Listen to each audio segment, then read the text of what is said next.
नमस्कार दोस्तों, स्वागत है आपका हमारे चैनल GS रैंक 1 पर। जी, स्वागत है आप सभी का।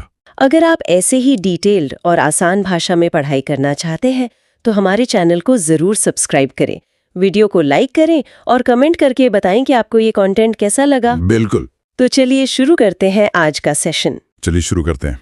तो आज की इस गहन चर्चा का जो मुख्य विषय है वो बहुत ही दिलचस्प है।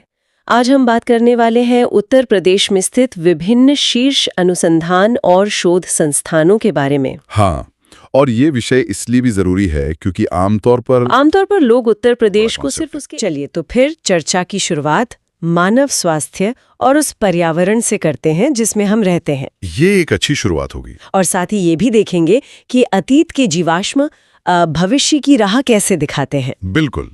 तो सबसे पहले बात करते हैं लखनऊ की। जी, लखनऊ। यहाँ पर है केंद्रीय औषधि अनुसंधान संस्थान, जिसे हम CDRI भी कहते हैं। हाँ, CDRI बहुत ही प्रतिष्ठित संस्थान है। स्रोत के मुताबिक इसकी स्थापना 1951 में हुई थी। जी, 1951 में। और क्या आप जानती हैं कि इसकी स्थापना किसने की थी? जवाहरलाल नेहरू द्वारा। बिल्कुल सही, जवाहरलाल नेहरू द्वारा इसकी स्थापना की गई थी और ये CSIR के अधीन काम करता है। अच्छा, CSIR के अधीन। और इन्होंने एक बहुत ही मशहूर दवा बनाई थी, सहेली। हाँ, गैर स्टेरॉयड गर्भ निरोधक दवा सहेली। मैं यही समझने की कोशिश कर रही थी, ये गैर स्टेरॉयड का क्या मतलब है यहाँ पर? देखिए, गैर स्टेरॉयड मतलब इसमें कोई बाहरी कृत्रिम हार्मोन या स्टेरॉयड नहीं होता। अच्छा। जिससे महिलाओं के शरीर पर जो भारी साइड इफेक्ट्स होते हैं वो नहीं होते। ये पूरी तरह से गैर स्टेरॉयड है। अरे वाह, ये तो बहुत बड़ी उपलब्धि है। बिल्कुल। और इस संस्थान का सफर भी बहुत ऐतिहासिक रहा है। हाँ, मैंने पढ़ा कि ये पहले ऐतिहासिक छतर मंजिल में था। जी, छतर मंजिल से शुरू होकर अब ये जानकीपुरम विस्तार तक पहुंच गया है। इनका पूरा कैंपस अब वहीं है। क्या बात है, मतलब इतिहास की इमारत से निकलकर आधुनिक विस्तार तक। सही कहा। तो अगर CDRI हमारे शरीर के अंदर काम कर रहा है तो पर्यावरण के लिए भी कुछ होगा। बिल्कुल। इसके लिए लखनऊ में ही एक और संस्थान है, भारतीय विश्वविज्ञान अनुसंधान संस्थान, यानी IITR। अच्छा, IITR। इसकी स्थापना कब हुई थी? इसकी स्थापना 1965 में हुई थी। 1965 में। जी, 1965 में डॉक्टर BK आजाद द्वारा इसे स्थापित किया गया था। डॉक्टर BK आजाद। क्या इसका कोई पुराना नाम भी था? हाँ, इसका पूर्व नाम ITRC था। ITRC, ठीक है। तो ये लोग मुख्य रूप से क्या करते हैं? देखिए, इनका काम है रसायनों का मानव स्वास्थ्य पर जो प्रभाव पड़ता है उसका अध्ययन करना। रसायनों का प्रभाव मतलब जो केमिकल हम अनजाने में ले लेते हैं। बिल्कुल। इसके अलावा ये जल शुद्धता की जांच भी करते हैं। पानी कितना साफ है ये देखना। हाँ, और यहीं पर वो एक स्वास्थ्य या वन हेल्थ का वैश्विक सिद्धांत लागू होता है। अच्छा, तो अगर मैं एक एनालॉजी दूं, जी, दीजिए। मैं तुलना करना चाहूंगी कि CDRI और IITR जी, ये दोनों हमारे शरीर के सिक्योरिटी गार्ड की तरह हैं, बहुत अच्छी तुलना है। जो हमें बीमारियों और पर्यावरण के जहर से बचाते हैं। बिल्कुल, एक शरीर के अंदर से और दूसरा बाहर से। अब पर्यावरण की बात हो ही रही है तो पेड़ों का जिक्र भी आना चाहिए। हाँ, पेड़ों के बिना तो पर्यावरण अधूरा है। इसके लिए लखनऊ में राष्ट्रीय वनस्पति अनुसंधान संस्थान है, जिसे NBRI कहते हैं। NBRI। इसकी स्थापना 1953 में हुई थी, है ना? जी, 1953 में। और तब इसे राष्ट्रीय वनस्पति उद्यान के रूप में स्थापित किया गया था। राष्ट्रीय वनस्पति उद्यान, ये है कहाँ पर? ये लखनऊ के मशहूर सिकंदर बाग में स्थित है। अच्छा, सिकंदर बाग में। तो इनका मुख्य काम क्या है? इनके पास एक बहुत ही विशाल हर्बेरियम है। हर्बेरियम? जी, जहां पौधों की हजारों प्रजातियों को संरक्षित और अध्ययन के लिए रखा जाता है। और इनका एक बहुत बड़ा काम है ग्रीन बेल्ट पौधे तैयार करना। Green belt? ये क्या करते हैं? ये ऐसे पौधे होते हैं जो वायु प्रदूषण को कम करने में मदद करते हैं। अरे वाह, मतलब प्राकृतिक तरीके से हवा को साफ करना। बिल्कुल। तो CDRI, IITR और NBRI ये तो सब आज की समस्याओं पर काम कर रहे हैं। हाँ, लेकिन एक संस्थान ऐसा भी है जो अतीत में झांकता है। अच्छा, कौन सा? लखनऊ में ही बीरबल साहनी पुराविज्ञान संस्थान है, जिसे BSIP कहते हैं। बीरबल साहनी? जी। ये नाम तो मैंने सुना है। जी, 1946 में प्रोफेसर बीरबल साहनी द्वारा ही इसे स्थापित किया गया था। 1946 में, मतलब आजादी से भी पहले? बिल्कुल। और ये लोग मुख्य रूप से जीवाश्मों और कार्बन डेटिंग का अध्ययन करते हैं। जीवाश्म मतलब करोड़ों साल पुराने पत्थर बन चुके पेड़ पौधे या जीव? हाँ, बिल्कुल वही। लेकिन मेरे मन में एक सवाल है। पूछे? यह संस्थान मुझे एक टाइम मशीन की तरह लग रहा है। हाँ, एक तरह से टाइम मशीन ही है। लेकिन बीएसआईपी में लाखों साल पुराने जीवाश्मों का अध्ययन आज के इस आधुनिक जलवायु परिवर्तन को समझने में कैसे मदद कर सकता है? देखिए, पृथ्वी का इतिहास अगर आप देखें तो जलवायु परिवर्तन पहले भी हुए हैं। अच्छा, जीवाश्मों और कार्बन डेटिंग के माध्यम से ये वैज्ञानिक पृथ्वी के इतिहास को पढ़ते हैं। मतलब पुरानी जलवायु कैसी थी? हाँ, और उससे ये समझते हैं कि भविष्य में जलवायु परिवर्तन का पैटर्न कैसा हो सकता है। ओहो, मतलब अतीत से सीखकर भविष्य की तैयारी। बिल्कुल सटीक बात कही आपने। चलिए, तो मानव स्वास्थ्य और पर्यावरण को समझने के बाद अब हम उस पोषण और भोजन की ओर बढ़ते हैं जो हमें स्वस्थ रखता है। यानी खेत से थाली तक का सफर। जी, खेत से थाली तक। यहाँ हम कृषि, फसल प्रणालियों और नई तकनीकों पर चर्चा करेंगे। इसमें भी उत्तर प्रदेश का बहुत बड़ा योगदान है। सबसे पहले बात करते हैं गन्ने की। जी, लखनऊ का भारतीय गन्ना अनुसंधान संस्थान यानी IISR। इसकी स्थापना 1952 में हुई थी, स्रोत के अनुसार। हाँ, 1952 में। और इनका एक बहुत ही खास तरीका है जिसे गन्ने की रिंग पिट प्रणाली कहते हैं। रिंग पिट प्रणाली। जी, इसमें ये लोग नई किस्मों के बजाय खेती की प्रणालियों पर अधिक ध्यान देते हैं। एक मिनट, मुझे यहाँ थोड़ा आश्चर्य हो रहा है। क्यों? ज्यादातर कृषि संस्थान तो बेहतर बीज बनाने पर ध्यान देते हैं, है ना? हाँ, अमूमन ऐसा ही होता है। तो फिर IISR बीज के बजाय गन्ने को बोने के तरीके या प्रणाली पर इतना ध्यान क्यों दे रहा है? क्या प्रक्रिया उत्पाद से ज्यादा महत्वपूर्ण है? देखिए, अगर बीज अच्छा है लेकिन बोने का तरीका गलत है तो उपज अच्छी नहीं होगी। अच्छा, ये बात है। रिंग पिट प्रणाली में गन्ने को गहरे गड्ढों या रिंग में बोया जाता है। इससे पानी और खाद सीधा जड़ों तक पहुंचता है। मतलब संसाधनों की बर्बादी कम होती है। बिल्कुल, और गन्ने की पैदावार कई गुना बढ़ जाती है। इसलिए ये प्रक्रिया बहुत महत्वपूर्ण है। वाकई, ये तो बहुत ही स्मार्ट तरीका है। गन्ने से ही जुड़ा एक और संस्थान भी है कानपुर में। हाँ, राष्ट्रीय चीनी संस्थान यानी NSI। इसकी स्थापना काफी पहले हुई थी, 1936 में। जी, अंग्रेजों के समय में 1936 में स्थापित ये संस्थान चीनी उत्पादन प्रक्रिया पर तो शोध करता ही है। और क्या करता है? साथ ही ये एथेनॉल निर्माण पर भी बहुत महत्वपूर्ण शोध कर रहा है। एथेनॉल, जो आजकल पेट्रोल में मिलाया जा रहा है? बिल्कुल वही। चीनी मिलों के कचरे से एथेनॉल बनाना आज के समय की बड़ी जरूरत है। तो ये ऊर्जा सुरक्षा का भी हिस्सा हो गया। हाँ, बिल्कुल। अब कानपुर की ही बात चल रही है तो दालों का जिक्र भी कर लेते हैं। जी, वहाँ भारतीय दलहन अनुसंधान संस्थान यानी IIPR स्थित है। स्रोत में बताया गया है कि ये 1983 में स्थापित हुआ था। जी, 1983। और इनका मुख्य काम है दालों की ऐसी किस्में बनाना जो कम अवधि में पक जाएं। कम अवधि में पकने वाली किस्में। इसका क्या फायदा है? देखिए, अगर फसल जल्दी पक जाएगी तो किसान उसी खेत में दूसरी फसल भी लगा सकता है। अच्छा, मतलब किसानों की आमदनी बढ़ेगी। हाँ, और इससे हमारा जो आत्मनिर्भरता का लक्ष्य है दालों के उत्पादन में, वो भी पूरा होगा। दालों में आत्मनिर्भरता, ये तो बहुत जरूरी है। बिल्कुल। अब खाने की बात हो रही है तो सब्जियों के बिना थाली कैसे पूरी होगी? सब्जियों के लिए हमें वाराणसी चलना होगा। जी, भारतीय सब्जी अनुसंधान संस्थान यानी IIVR, ये वाराणसी में है और 1999 में स्थापित हुआ था। सही कहा। और इन्होंने सब्जियों का एक पूरा ब्रांड ही बना दिया है। कौन सा brand? Kashi brand. Kashi brand की सब्जियां? हाँ हाँ, जैसे कि एक बहुत मशहूर वैरायटी है काशी लालिमा। काशी लालिमा ही क्या है? टमाटर? नहीं, ये लाल रंग की भिंडी है। लाल रंग की भिंडी, अरे वाह। और सबसे बड़ी बात यह है कि ये सब्जियां कम पानी में उग सकते हैं। कम पानी में? हाँ। तब तो ये जलवायु परिवर्तन के हिसाब से बहुत अनुकूल है। बिल्कुल, यही तो इनका मुख्य शोध है। अच्छा, फलों के मामले में भी कुछ हो रहा है क्या? हाँ, फलों के लिए लखनऊ के रहमान खेड़ा में एक संस्थान है। रहमान खेड़ा, कौन सा संस्थान? केंद्रीय उपोष्ण बागवानी संस्थान यानी CISS। तो ये लोग क्या करते हैं? ये मुख्य रूप से मलिहाबादी आमों के विपणन और फल संरक्षण पर काम करते हैं। मलिहाबादी आमों का विपणन मतलब उनकी मार्केटिंग और साथ ही वैल्यू एडिशन भी। वैल्यू एडिशन मतलब आम से जैम या जूस बनाना। बिल्कुल सही। जिससे किसानों को उनकी फसल का ज्यादा दाम मिल सके। ये तो बहुत अच्छी पहल है। और लखनऊ में ही सगंध पौधों के लिए भी कोई संस्थान है? जी, केंद्रीय औषधीय एवं सगंध पौधा संस्थान यानी CIMAP। CIMAP। हाँ। इसकी स्थापना 1959 में हुई थी। हाँ, और इनका एक बहुत बड़ा मिशन चल रहा है, aroma mission. Aroma mission. Aroma मतलब खुशबू। जी, जो खुशबूदार पौधे होते हैं जैसे मेंथा या पुदीना। अच्छा, इस मिशन के तहत ये लोग मेंथा तेल उत्पादन में भारत को वैश्विक नेता बनाने का काम कर रहे हैं। वैश्विक नेता मतलब दुनिया में सबसे आगे? जी हाँ। तो ये सारा जो कृषि का काम हो रहा है, दालें, सब्जियां, फल, गन्ना, इन सबको मैनेज कौन करता है? इसके लिए राज्य स्तर पर एक परिषद है। कौन सी परिषद? उत्तर प्रदेश कृषि अनुसंधान परिषद, जिसे यूपी कार कहते हैं। UP car? इसकी स्थापना 1989 में हुई थी, है ना? हाँ, 1989 में लखनऊ में स्थापित हुआ था ये। तो इनका मुख्य काम बस तालमेल बिठाना है?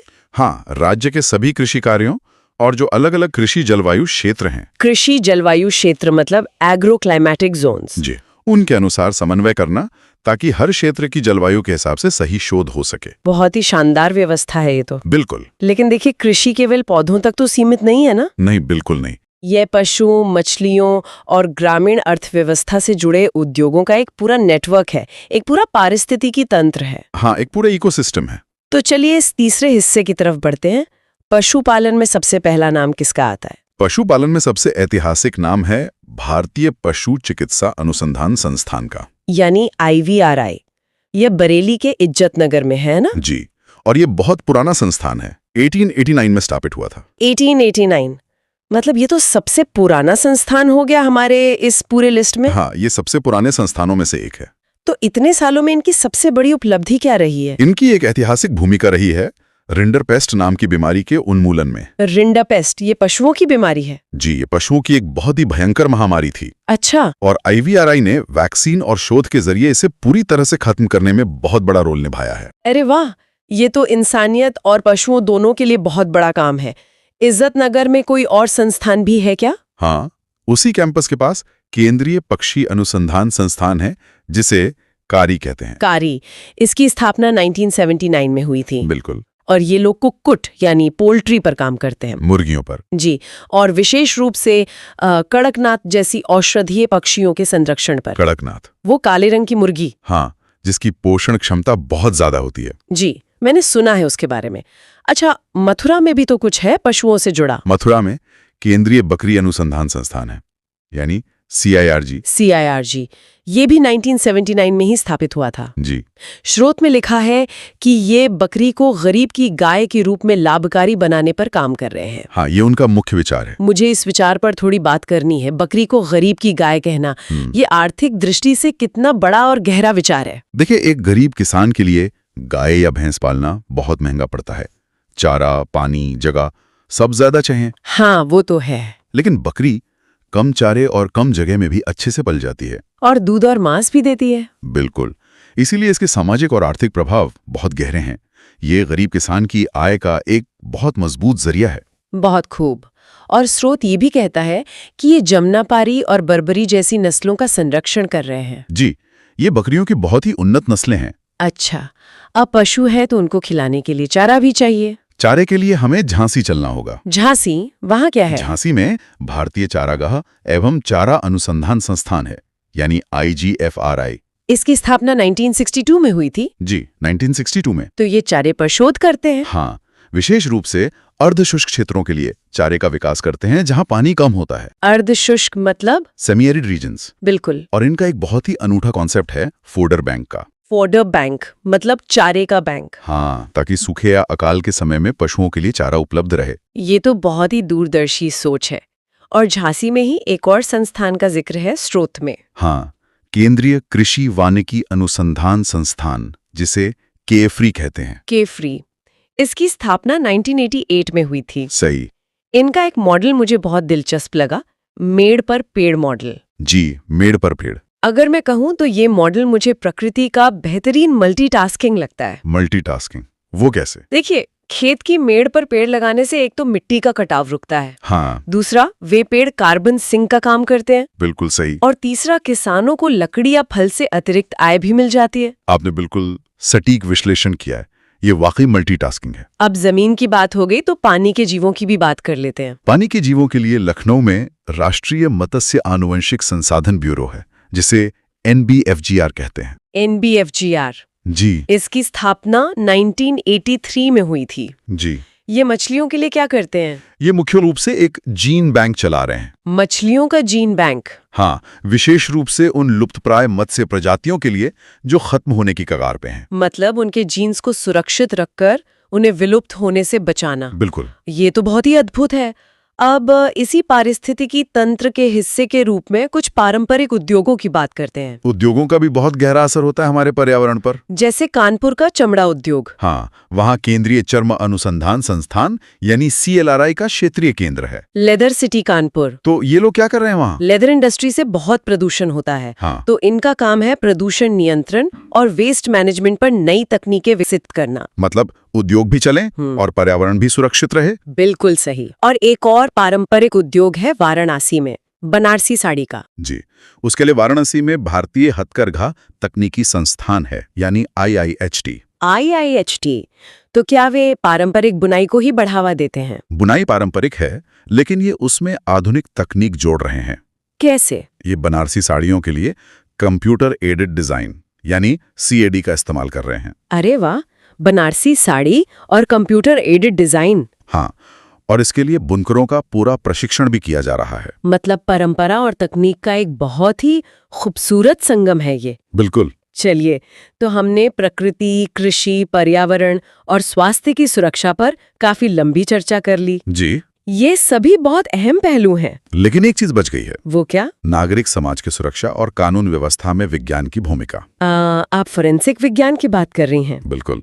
स्रोत में लखनऊ के सरोजनी नगर में स्थित राज्य फोरेंसिक विज्ञान संस्थान का जिक्र है। हाँ, ये एक बहुत ही आधुनिक संस्थान है। स्रोत बताता है कि ये गृह मंत्रालय के सहयोग से स्थापित किया गया है। जी, होम मिनिस्ट्री के सहयोग से। ये तो मुझे उत्तर प्रदेश की अपनी असली CSI लेबोरेटरी की तरह लग रहा है। CSI laboratory? हाँ, जैसे टीवी शोज में दिखाते हैं, लेकिन ये टीवी शोज से कहीं ज्यादा वास्तविक और महत्वपूर्ण है। बिल्कुल। टीवी में तो बहुत नाटकीय रूप से दिखाते हैं, लेकिन यहाँ असल में बहुत गंभीर और आधुनिक शोध होता है। किस तरह का शोध? यहाँ DNA परीक्षण होता है। अच्छा, DNA टेस्टिंग। साइबर फोरेंसिक पर काम होता है, क्योंकि आज के दौर में डिजिटल अपराध बहुत बढ़ गए हैं। बिल्कुल सही। और हथियारों की जांच भी होती है क्या? हाँ, उसे बैलिस्टिक्स कहते हैं। उस पर भी यहाँ गहन शोध होता है। तो क्या ये सिर्फ लैब में काम करते हैं? नहीं, ये वैज्ञानिक पद्धतियों के जरिए जटिल आपराधिक गुत्थियों को सुलझाने के लिए पुलिस अधिकारियों का प्रशिक्षण भी करते हैं। मतलब पुलिस को ट्रेनिंग देते हैं कि सबूत कैसे इकट्ठा करने हैं और विज्ञान का कैसे इस्तेमाल करना है। एकदम सही। ताकि समाज सुरक्षित रह सके। तो दोस्तों, और पश्चिमी उत्तर प्रदेश का जो मेरठ जिला है, वो इसका एक बहुत बड़ा केंद्र है। सही कहा। तो मेरठ में हमारा जो सबसे पहला बिंदु है वो है केंद्रीय आलू अनुसंधान केंद्र, जिसे अंग्रेजी में CPRS यानी सेंट्रल पोटैटो रिसर्च स्टेशन भी कहते हैं। अच्छा, और ये मेरठ के मोदीपुरा में इलाके में स्थित है। पर मैंने पढ़ा है कि ये कोई स्वतंत्र संस्थान नहीं है, है ना? हाँ, बिल्कुल सही। ये एक बहुत ही महत्वपूर्ण बिंदु है जिसे हमें स्पष्ट करना चाहिए। ये कोई मुख्य या स्वतंत्र संस्थान नहीं है, बल्कि शिमला में स्थित जो मुख्य संस्थान है, ये उसका एक क्षेत्रीय केंद्र है। क्षेत्रीय केंद्र मतलब एक रीजनल ब्रांच? हाँ, रीजनल ब्रांच। तो अगर मुख्य ब्रांच शिमला में है, तो मेरठ में से क्यों बनाया गया? ये एक बहुत अच्छा सवाल है। देखिए, इसके काम को अगर हम एक एक करके समझें, तो इसका मुख्य कार्य उत्तर भारत के मैदानी इलाकों के लिए आलू की किस्में विकसित करना है। मैदानी इलाके मतलब जहाँ ठंड कम होती है और ये क्या है, थोड़ा सरल शब्दों में समझते हैं। सीड प्लॉट टेक्निक आलू के बीज उत्पादन के लिए इस्तेमाल होती है, और इस तकनीक का जो प्रचार प्रसार है वो इसी मेरठ के केंद्र से होता है। मतलब ये तकनीक किसानों को दी जाती है ताकि वे अच्छे बीज बना सकें। हाँ, और इसके अलावा आलू के भंडारण यानी स्टोरेज पर भी यहाँ बहुत विशेष शोध होता है। स्टोरेज मतलब कि आलू को सड़ने से कैसे बचाया जाए। हाँ, बिल्कुल। और साथ ही प्रसंस्करण पर भी काम होता है। प्रसंस्करण मतलब प्रोसेसिंग, जैसे आलू से चिप्स बनाना या आलू का पाउडर तैयार करना। एकदम सही।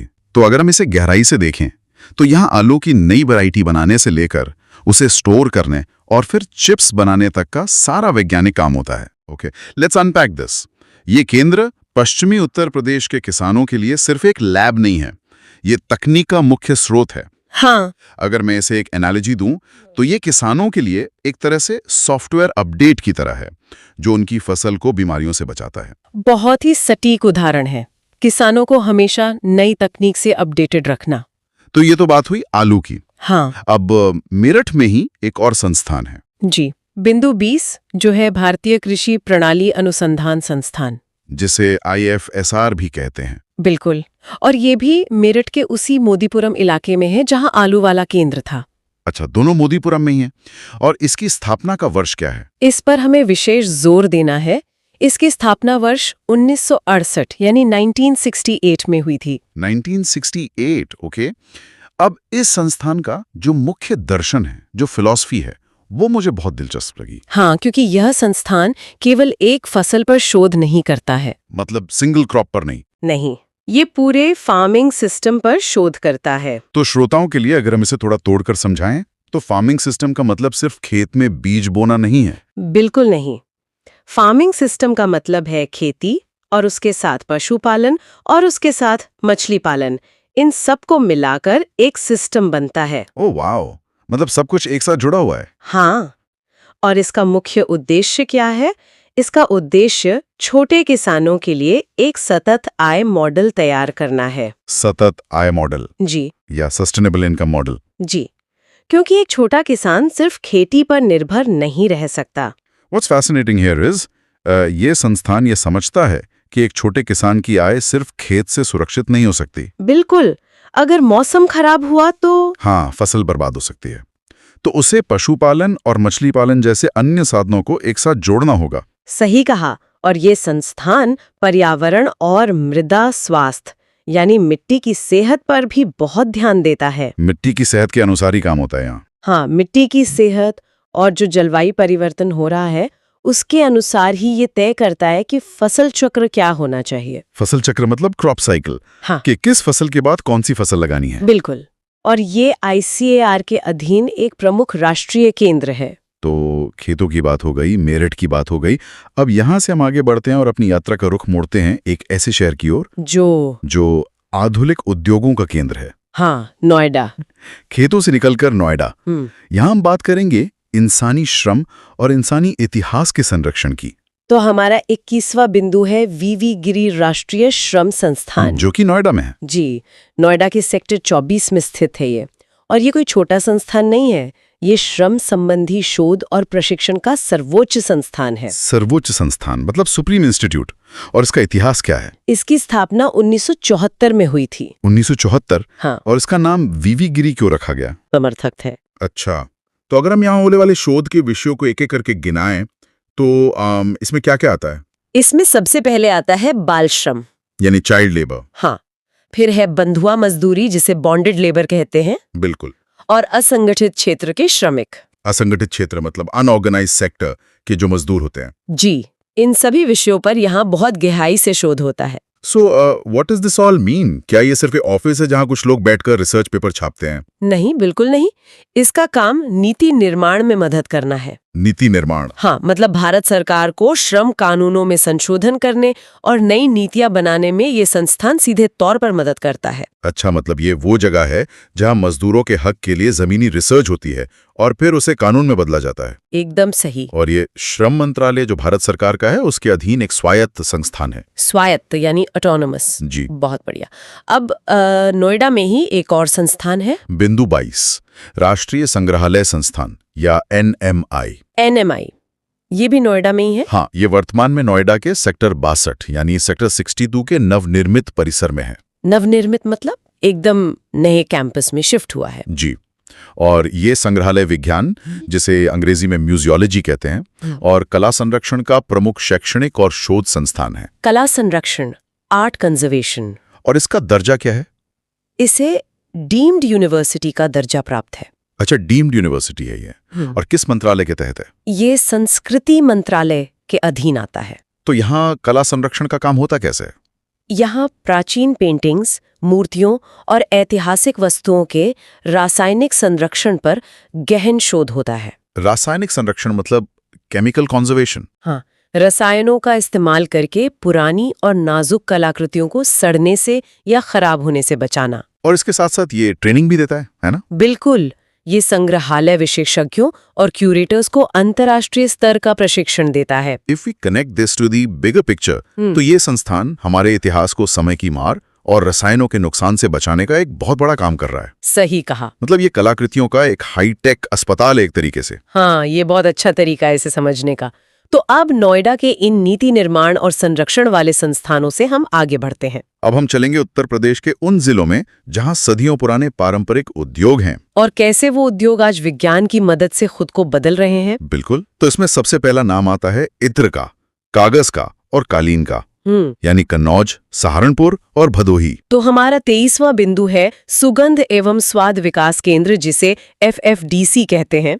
FFDC, और ये इत्र नगरी कन्नौज में है। जी, कन्नौज जिसे इत्र नगरी कहा जाता है, वहीं इसकी स्थापना हुई थी वर्ष 1991 में। 1991 में। और इसका उद्देश्य क्या है? इसका मुख्य उद्देश्य है इत्र और सुगंधित तेलों की गुणवत्ता को सुधारना। अच्छा, और ये किस मंत्रालय के अधीन आता है? यह सूक्ष्म, लघु और मध्यम उद्यम मंत्रालय के अधीन है। मतलब जिसे हम MSME मंत्रालय कहते हैं। बिल्कुल, MSME मंत्रालय। और इसका सबसे बड़ा काम है इत्र की शुद्धता का परीक्षण करना और निर्यात के मानक तय करना। निर्यात मतलब एक्सपोर्ट? हाँ, अगर इत्र विदेश भेजना है तो उसके स्टैंडर्ड्स यही तय करता है। तो इसमें किसानों का क्या फायदा होता है? इसमें किसानों का बहुत बड़ा फायदा है।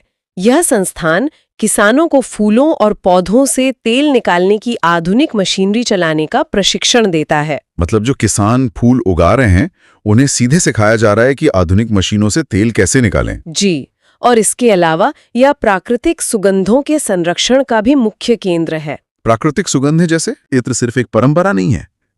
FFDC उसे एक वैज्ञानिक आधार दे रहा है। बिल्कुल, ताकि वो पूरी दुनिया के एक्सपोर्ट स्टैंडर्ड्स पर खरा उतर सके। मतलब ये एक तरह की खुशबू की क्वालिटी टेस्टिंग लैब है। सही कहा। अब हम कन्नौज से चलते हैं सहारनपुर की तरफ, जहां हमारा 24वां बिंदु है केंद्रीय लुगदी एवं कागज अनुसंधान संस्थान, जिसे CPPRI भी कहा जाता है। CPPRI, और यह सहारनपुर जिले में स्थित है। जी, यह कागज और लुगदी उद्योग का एक बहुत ही प्रमुख शोध केंद्र है। लुगदी जिसे पल्प कहते हैं। और इसकी स्थापना कब हुई थी? इसकी स्थापना वर्ष 1980 में वाणिज्य और उद्योग मंत्रालय द्वारा की गई थी। 1980 में ministry of commerce and industry. तो यहाँ क्या शोध होता है? यहाँ जो सबसे महत्वपूर्ण शोध होता है वो है ऊर्जा की बचत और पर्यावरण प्रदूषण को कम करना। अच्छा, कागज बनाने में जो प्रदूषण होता है उसे कम करना। हाँ, और इसके लिए वे एक बहुत ही खास चीज पर ध्यान दे रहे हैं, लकड़ी के विकल्प के रूप में कृषि अवशेषों का उपयोग। कृषि अवशेषों का उपयोग मतलब एग्रीकल्चरल रेजिड्यूज? बिल्कुल, खेतों में जो फसल का बचा हुआ हिस्सा होता है उसका उपयोग करके कागज बनाना, ताकि लकड़ी कम काटनी पड़े। ये तो बहुत ही शानदार नाम है पर्यावरण के लिए। और यहाँ बहुत ही आधुनिक लैब भी मौजूद हैं। उन लैब में क्या चेक होता है? यहाँ कागज की गुणवत्ता और स्याही के अवशोषण की जांच होती है। स्याही का अवशोषण मतलब इंक एब्जॉर्प्शन, कि कागज कितनी अच्छी तरह से इंक को सोखता है। एकदम सही। तो ये सहारनपुर का संस्थान था। अब हम आते हैं 25वें बिंदु पर, जो कि है भारतीय कालीन तकनीकी संस्थान IICT, भदोही में। भदोही जिसे कालीन नगरी कहा जाता है। हाँ, भदोही के कालीन तो बहुत मशहूर हैं। और इस संस्थान की स्थापना कब हुई? इसकी स्थापना वर्ष 2001 में हुई थी और ये भारत सरकार के कपड़ा मंत्रालय के अधीन आता है। Ministry of textiles. जी, और एक बहुत बड़ी बात यह है कि ये एशिया का एकमात्र कालीन प्रौद्योगिकी संस्थान है। Wait, really? पूरे एशिया में इकलौता कार्पेट टेक्नोलॉजी इंस्टीट्यूट? हाँ, पूरे एशिया में। तो यहाँ किस तरह की तकनीकें विकसित की जाती हैं? यहाँ कालीनों की डिजाइनिंग, उनकी बुनाई यानी वीविंग और रंगाई यानी डाइंग की नई तकनीकें विकसित की जाती हैं। और क्या यहाँ भी एक्सपोर्ट के लिए कोई टेस्टिंग होती है? बिल्कुल, कालीन उद्योग के लिए अंतर्राष्ट्रीय स्तर के लैब परीक्षण और प्रमाणन का काम भी यहीं होता है। प्रमाणन मतलब सर्टिफिकेशन? हाँ, और यहाँ के विशेषज्ञ पूरी दुनिया के कालीन उद्योग में काम कर रहे हैं। बहुत खूब। तो ये थे हमारे पारंपरिक उद्योग जो अब आधुनिक बन रहे हैं। अब हम चलते हैं प्रयागराज, जहां हम समाजशास्त्र और उच्च विज्ञान की गहराइयों में जाएंगे। तो पारंपरिक उद्योगों से निकलकर हम प्रयागराज आ गए हैं। यहाँ ज्ञान के दो बिल्कुल अलग छोर मौजूद हैं। एक जो समाज को समझता है और दूसरा जो ब्रह्मांड के रहस्यों को सुलझाता है। बिल्कुल। तो 26वां बिंदु क्या है? 26वां बिंदु है गोविंद बल्लभ पंत सामाजिक विज्ञान संस्थान। जो प्रयागराज में है। जी, प्रयागराज के झूसी इलाके में स्थित है और इसकी स्थापना 1980 में हुई थी। 1980। और क्या ये कोई यूनिवर्सिटी है? ये इलाहाबाद विश्वविद्यालय का एक घटक संस्थान है। घटक संस्थान मतलब कॉन्स्टिट्यूएंट इंस्टीट्यूट। हाँ। तो यहाँ शोध किन विषयों पर होता है? यहाँ ग्रामीण विकास, जनजातीय अध्ययन यानी ट्राइबल स्टडीज जी, और सामाजिक परिवर्तनों पर गहन शोध होता है। अच्छा, और मैंने सुना है कि ये संस्थान ऑडिट भी करता है। हाँ, ये एक बहुत महत्वपूर्ण बिंदु है।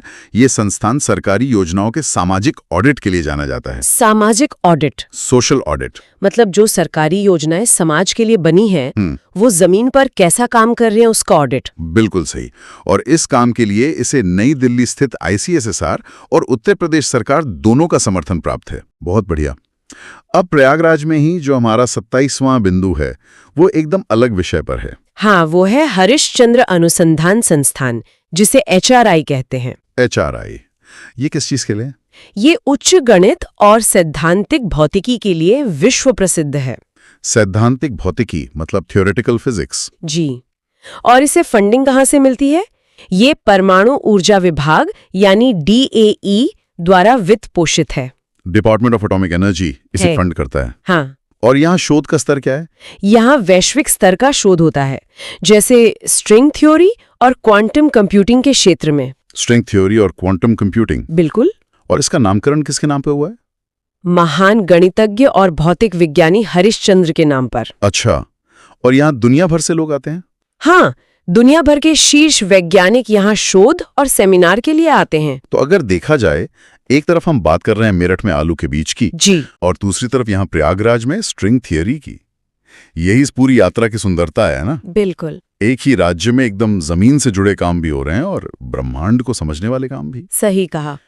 और अब प्रयागराज के इस उच्च विज्ञान से लौटकर हम अपनी यात्रा का अंत करते हैं जमीन की मिट्टी के साथ। वो मिट्टी जिसे विज्ञान ने एक वैश्विक पहचान दी है। तो हमारा आखिरी बिंदु है केंद्रीय कांच एवं सिरेमिक अनुसंधान संस्थान, जिसे CGCRI कहते हैं। CGCRI। और ये कहाँ स्थित है? ये बुलंदशहर जिले के खुर्जा में स्थित है। खुर्जा, जिसे सिरेमिक सिटी भी कहा जाता है। अच्छा, खुर्जा। और ये भी कोई मुख्य संस्थान नहीं है क्या? हाँ, आपको ध्यान रखना है कि ये कोलकाता स्थित मुख्य संस्थान का एक क्षेत्रीय केंद्र है। Regional centre. जी, और ये कांच और चीनी मिट्टी के बर्तनों पर शोध करता है। चीनी मिट्टी के बर्तन। तो यहाँ का सबसे बड़ा तकनीकी योगदान क्या रहा है? इनका सबसे बड़ा योगदान भट्टियों को लेकर है। भट्टियां, जिनमें बर्तन पकाए जाते हैं? हाँ, यहाँ चीनी मिट्टी के बर्तनों को पकाने के लिए बहुत ही किफायती और प्रदूषण मुक्त भट्टियां विकसित की गई हैं। किफायती मतलब इकोनॉमिकल और प्रदूषण मुक्त मतलब पोल्यूशन फ्री। बिल्कुल, ये नई डिजाइन की भट्टियां हैं जो ईंधन कम खाती हैं और धुआं भी कम करती हैं। ये तो बहुत अच्छी बात है। और साथ ही सिरेमिक उत्पादों के डिजाइन और रंग की आधुनिक तकनीकें भी यहाँ सिखाई जाती हैं। रंग की तकनीकें मतलब ग्लेजिंग? हाँ, ग्लेजिंग की आधुनिक तकनीकें। खुर्जा के जो पॉटरी उद्योग हैं, उन्हें वैश्विक बाजार के अनुकूल बनाने में इस संस्थान का बहुत बड़ा योगदान है। तो अगर हम इस पूरी चर्चा को समेटें, ध्यान दें कि कैसे हर रोज मर्रा की चीज, चाहे वो आलू का चिप्स हो जो मेरठ के शोध से आया, या कन्नौज के इत्र की खुशबू हो, या वो कागज हो जिस पर हम लिखते हैं जो सहारनपुर से जुड़ा है, बदोही का कालीन हो, या चाय पीने वाला वो खुर्जा का सिरेमिक का कप हो। बिल्कुल, इन सभी के पीछे एक गहरा वैज्ञानिक शोध और एक पूरी संस्था काम कर रही है। मतलब ये संस्थान केवल कंक्रीट की इमारतें नहीं हैं? नहीं, ये हमारे रोजमर्रा के जीवन को बेहतर बनाने वाली प्रयोगशालाएं हैं। तो दोस्तों, आज का पूरा सेशन यहीं समाप्त होता है। अगर आपको ये लेक्चर हेल्पफुल लगा हो तो वीडियो को लाइक जरूर करें और हमारे चैनल GS Rank 1 को सब्सक्राइब करना बिल्कुल ना भूलें। साथ ही कमेंट करके बताएं कि आपको ये सेशन कैसा लगा और आगे आप किस टॉपिक पर वीडियो चाहते हैं। मिलते हैं अगले लेक्चर में, तब तक के लिए धन्यवाद।